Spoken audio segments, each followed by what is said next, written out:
سر صاحب آج بہت سی سٹوریز ہیں، بہت سے آئٹمز ہیں ڈسکس کرنے کے لیے. سب سے اہم تو ظاہر ہے بجٹ ہے، کیونکہ سب کیلکولیٹر لے کر بیٹھے ہیں، ایک بار پھر گن رہے ہیں، اعداد و شمار کو سمجھنے کی کوشش کر رہے ہیں.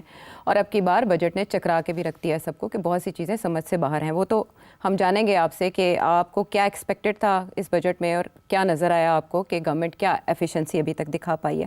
اس کے علاوہ امریکہ کا دورہ ہے، ہمارے آرمی چیف امریکہ کی دعوت پر جا رہے ہیں امریکہ، اور وہاں پر کافی اسپیکولیشنز ہو رہی ہیں اس وزٹ کو لے کر، اور سب سے زیادہ ہمارے ہمسائے میں اس پر بات کی جا رہی ہے کہ یہ وزٹ کیا ثمرات لے کر آئے گا. اور ایران پر دھمکی اسرائیل نے حملے کی جو دی ہے، اس کے مثمرات کیا ہو سکتے ہیں، امکانات کیا ہو سکتے ہیں، وہ اپنی جگہ پر ہم ہے. لیکن ایک ایسا آج واقعہ پیش آیا جس نے چونکا دیا سب کو. ایک جان کا حادثہ جو بھارت میں پیش آیا، جس میں ایک طیارہ کریش ہو گیا اڑتے ساتھ ہی، فلائٹ کرتے ساتھ ہی، اور سنبھل نہیں سکا، جس کے نتیجے میں بڑی تعداد میں ہلاکتیں ہوئی ہیں. اور اس وقت سبھی پریشان ہیں، تاسف اور تعجب کا اظہار کر رہے ہیں کہ ہسٹری نہیں رہی اس طرح کے حادثے کی، اسپیشلی ڈریم لائنر کی. سو مین وائل سوشل میڈیا پہ وہی باتیں، وہی کانسپیریسیز کہ اس کے پیچھے کس کا ہاتھ ہو سکتا ہے، پاکستان سے اسے کنیکٹ کرنے کی کوشش کی جا رہی ہے. تو آپ کا کیا جذبات ہیں، کیا خیالات ہیں اس حادثے کو لے کر؟ عائشہ، اوبویسلی بڑا افسوس ہوا ہے. اس قسم کی ہیومن ٹریجڈی پہ تو ہمیں سب کو ہی افسوس ہونا چاہیے، اور میں چاہتا ہوں کہ شہباز شریف صاحب کو اور پاکستان حکومت کو اس کا اظہار کرنا چاہیے. It's a very big tragedy and it's a human tragedy. جی، انہوں نے افسوس کا اظہار کیا شہباز شریف صاحب نے فوراً ہی، اور ایون بلاول بھٹو زرداری صاحب فوراً. جی، ویری گڈ، ایکسلنٹ. دیکھیے، یہ اس قسم کے حادثے تو ہوتے ہیں ایئر کرافٹ کے، اور یہ جو پرٹیکولر ایئر کرافٹ ہے، دس پرٹیکولر ماڈل 787، اس کے بارے میں میں ابھی دیکھ رہا تھا. ایک ایکسپرٹ جو کہ بوئنگ کے لیے کام کرتے ہیں، وہ کہہ رہے ہیں کہ اس کے اندر کافی پرابلمس ہیں، especially regarding certain technical areas. اور وہ رپورٹیں لکھتے رہے ہیں اس کے اوپر، مگر بوئنگ نے ان کو خاص نہیں ڈالا. اور دس پرٹیکولر ایئر کرافٹ، اس کا جو نمبر ہے، اس کے اوپر بھی میں نے کچھ چیز پڑھی ہے ابھی کہ جی کوئی پچھلے 25 دن کے اندر کافی کچھ اس کے اوپر چیکنگ ہوتی رہی ہے، کچھ ایشوز تھے اس کے اینڈ سو آن. تو میں یہ سمجھتا ہوں obviously this is a technical issue. اس میں کچھ اسپیکولیشن ہو رہی ہے. ابھی میں تصویریں بھی دیکھ رہا تھا جہاز کی ٹیک آف کی، اور پھر کیسے ٹیک آف کرتا ہے اور پھر کیسے فلیٹ ہو کے دین اسٹارٹس کمنگ ڈاؤن. تو اس میں 2-3 چیزیں جو ایویشن ایکسپرٹس جو بات کر رہے ہیں on the basis of these videos, وہ یہی ہے، وہ جو اسٹل کیمرے لگے ہوتے ہیں انہوں نے ویڈیو لی ہے، تو وہ تو یہی کہہ رہے ہیں کہ اس میں ایسے لگتا ہے کہ لینڈنگ گیئر جو ہوتی ہے وہ ان دا فرسٹ 10 سیکنڈز اس کو جہاز اٹھا لیتا ہے اور لاک ان کر لیتا ہے جی، اور فلیپس جو ہوتے ہیں وہ کھلے رہتے ہیں. اس نے کیا کیا اپیرنٹلی کہ لینڈنگ گیئر کو کھلا واپس نہیں اٹھایا اور لاک نہیں کیا، اور فلیپس جو ہیں ان کو ڈراپ کر دیے، ان کو اٹھا لیا. with the result that this aircraft lost height and came down. تو I think یہ غلطی ہو سکتی ہے کہ ایک بٹن دبایا، دوسرا نہیں دبایا، پہلے یہ دبا دیا، وہ دبا دیا. I don't know about these things, but clearly this must have had something to do with the flaps جو آپ کو لفٹ دیتے ہیں، and the landing gear جس کو اوپر جانا چاہیے تھا وہ نہیں گیا، اور فلیپس جو تھے وہ اوپر چلے گئے with the result that he lost height. تو آئی تھنک اس قسم کی کوئی ٹیکنیکل ایرر ہے، you will find out, but whatever it is it's a great tragedy. افسوس مجھے اس بات کا ہے کہ وہی انڈیا کے اندر جس قسم کا ماحول بنا ہوا ہے کنسپریسی تھیوریز کا، تو وہ پھر شروع ہو گئی ہے. موقع چاہیے ان کو کہ کوئی نہ کوئی پاکستان کے اوپر بلیم کیا جائے. بٹ آئی تھنک ایک آدھ دن کے اندر اندر یہ بھی جو ہے نا، یہ کنسپریسی تھیوریز بھی ختم ہو جائیں گی، and people will start understanding کہ what the way the technical error was. But whatever it is, it's a very sad day, very sad. G set صاحب، پوری دنیا میں اس کا دکھ محسوس کیا جا رہا ہے، کیونکہ انسانی جان سے قیمتی کوئی چیز نہیں ہے، اور ایسی بڑی تعداد میں جانوں کا ضیاع، اور پھر ابھی تک اس کی وجوہات بھی معلوم نہیں ہو سکی. انویسٹیگیٹ تو کیا جا رہا ہے، لیکن انیشیلی یہی چیزیں سامنے آئی ہیں جن کی آپ نشاندہی کر رہے ہیں. جب بات بھارت کی ہو ہی رہی ہے تو بھارت میں جو ایک اور بات بہت ڈسکس کی جا رہی ہے وہ ہمارے آرمی چیف ہمارے فیلڈ مارشل عاصم منیر صاحب کا امریکہ کا وزٹ ہے. ان کی وہاں میزبانی کی جا رہی ہے اور اس دورے کو بہت اہم قرار دیا جا رہا ہے, جس کو لے کر بھارت بہت پریشان ہے, کیونکہ بھارت کی یہ توقعات تھیں کہ امریکہ مزید پابندیاں لگائے گا, پاکستان کو مزید ٹائٹ کرے گا, لیکن ایسا ہو نہیں سکا. اس کے برعکس بالکل اپوزٹ ہو رہا ہے کہ استقبال کیا جا رہا ہے, تعریفیں کی جا رہی ہیں, سراہا جا رہا ہے پاکستانی لیڈرشپ کو. تو چلے ہم بھارت کی پریشانی کو بھی اس میں لے کر آئیں گے, لیکن آرمی چیف امریکہ کیوں جا رہے ہیں, یہ وزٹ کیا اثرات مرتب کرے گا اس وقت ہمارے خطے پر, اور کیا لے کر آئیں گے آرمی چیف وہاں سے, ڈو مور کی مزید فرمائشیں یا اس کے علاوہ؟ نہیں, میرا خیال ہے ابھی آپ نے وہ جنرل ایک جو سینئر جنرل ہے دی امریکن جی مائیکل کوریلا, ان کا جی مائیکل کوریلا کی تو بات آپ نے جی جی سنی لی ہے. ہاں ہاں, اگر آپ دکھانا چاہیں تو دکھا دیں. جی ہم اس کو شامل کرتے ہیں کیونکہ وہ بہت اہم ہے. ان کی سٹیٹمنٹ 11 جون 2025 کو انہوں نے کیا کہا.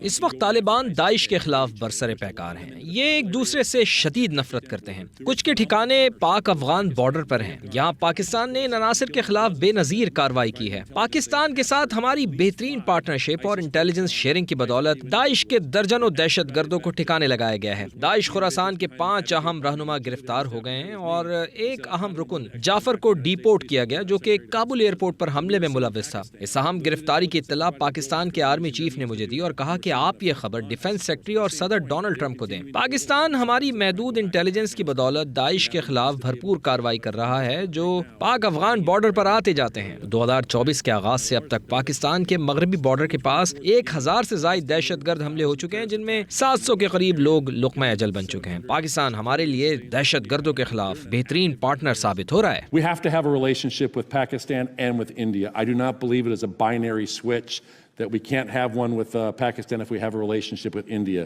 کتنا کھلا اور اہم پیغام ہے یہ بھارت کے لیے بھی اور پاکستان کے لیے بھی. بالکل کھلا پیغام ہے. دیکھیے انڈیا بہت پریشان ہے, مگر انڈیا کو ایک بات کی سمجھ آنی چاہیے کہ پاکستان کی اہمیت کیوں اس وقت تسلیم کی جا رہی ہے, especially in America and in Europe.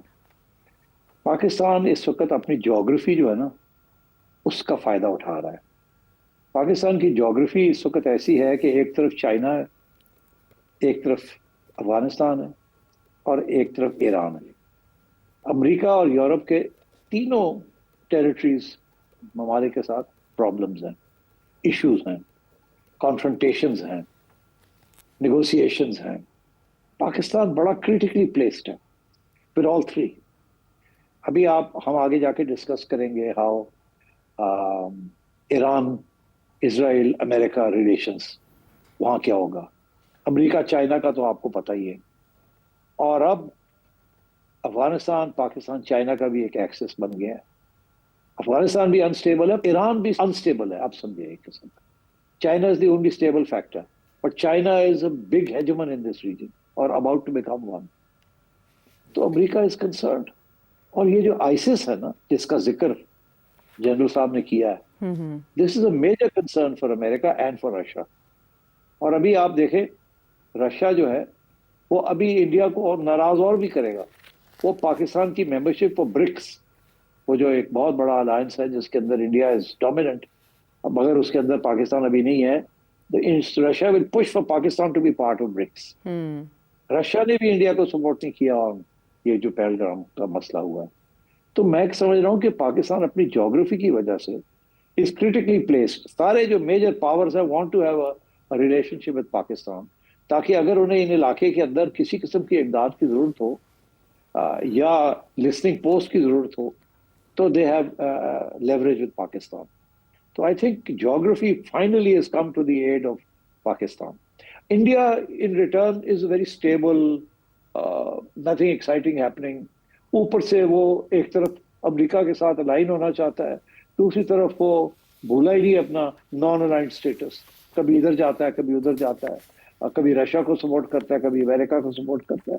And in the recent conflict Pakistan کے ساتھ اس کی جو ملٹری مائٹ ہے وہ بھی چیلنج ہو چکی ہے. تو امریکہ کے اندر بہت سے لوگ سوچ رہے ہوں گے کہ کیا is this a good partner to have in geopolitics and so on. تو اس لیے آئی تھنک